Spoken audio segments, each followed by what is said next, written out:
kasalanan pagkaingatan ka. Tinuldukan mo na ang nais ko pa sanang tumagal, nang di ka nahihirapan kasi di mo ko mahal. Ang tanging nakamit at dulot ay pagkabigo ng relasyon ni Misay. Di ko naisip na laro at sa ngayon sa kalagitnaan at dilay nagmaliwang init ng romantikong istorya. Magkasabay nating ginuhit nang dahil sa mga daing mo at nadarama na sa mga paalala ko't habilin ay sakal ka na. Hanggang sa hiniling mo sa akin ang hangad mo laya, di na ako nagdalawang isip, pabigat ba sa akin magparaya. Dinaya ang di makalayang utak ko na nakakulong sa mga alpabetong rehas na may tandang pananong. Lang kung di kita masisisi dahil sa walang perpekto, pero sana ay naisip mo ang bunga at epekto ng paglayo mo sa akin. Walang dahil lang sapat, ngunit malinaw sa akin na binulag mo ko ng dilat.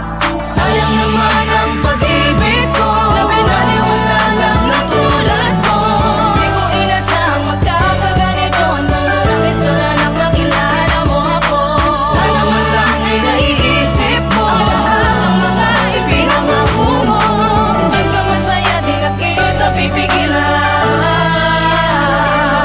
Bihag ako ng mga tanong sa mga planong di natupad, mga pagkukulang ko at pagkukulang mong di pabayad. Ako'y umasa ng labis na ikaw na talaga, subalit sobrang sakit ang malaman kong di pa pala. Lahat ng mga panahon noon sa akin mo ginugol, panti lang pala na programa mo, ikaw din ang puputol. At yung nasimula na hindi mo na dinuktungan, dahil awa na lamang sa akin ang iyong nararamdaman.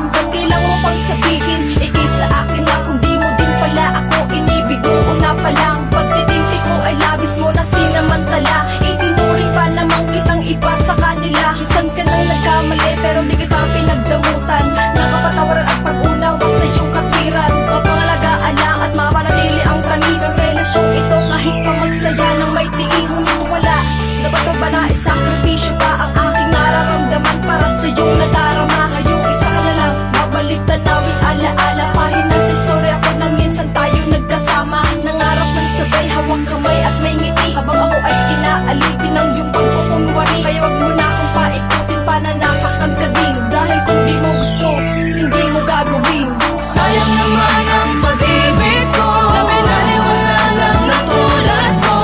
Di ko inasahang magkakaganito, nung unang istorya nang nakilala mo ako. Sana man lang ay naiisip mo ang lahat ng mga ipinangako mo. Diyan ka masaya, di na kita pipigilan. Sayang naman ang pag